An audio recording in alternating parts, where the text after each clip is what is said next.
sadů.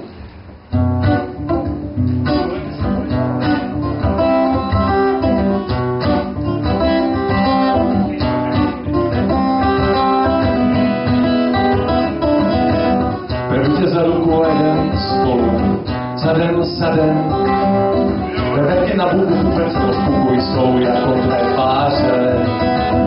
A tvoje ty okvětí třešní, medový rozpůlý květ. Barví se do ruda a jako víno mešní a celý popíje.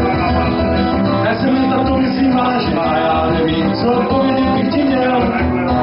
Že přírodné vlastní vážně a zkoumaže, mám mu to tak mě asi chtěl.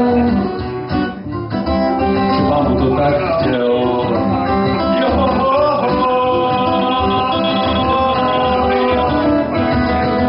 Beru tě z leta kolem pasu, nematatelnou jako tepílní mávek, že tam svěrými do tvých vlasů a pomalu nás přemáhal polím spánek. Vezmu si spolu do koruny na štrák, kde stromy olizujou mrak průběl. Na sedm zdenka pak na nějaký ten mrak a popůjdeme spolu do to uděl. Já jsem dnes na to myslím vážně a já nevím, co odpovědět bych ti měl.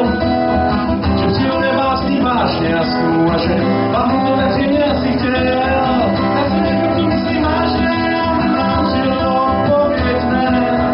Že přírodné jsou vlastně vážně od té doby, co stojí světem tenhle svět.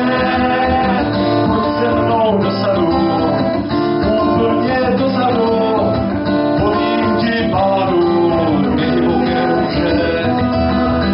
Rostou až do nebes, hustější než je řez. Tam nepronikne myšločka ani pes, a vybělovat se může, tam krása musí žít, kdyby na káme nebylo. Tak se mě za to myslím vážně a já nevím, co odpovědět bych ti měl. Že přírodné vlastní vážně a snů a že vám mu to tak zřejmě asi chtěl.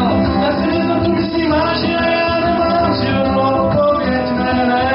Že přírodné jsou vlastně vážně od té doby, co stojí světem tenhle svět, co stojí světem svět. Co stojí světem svět, co stojí světem svět, co stojí světem svět.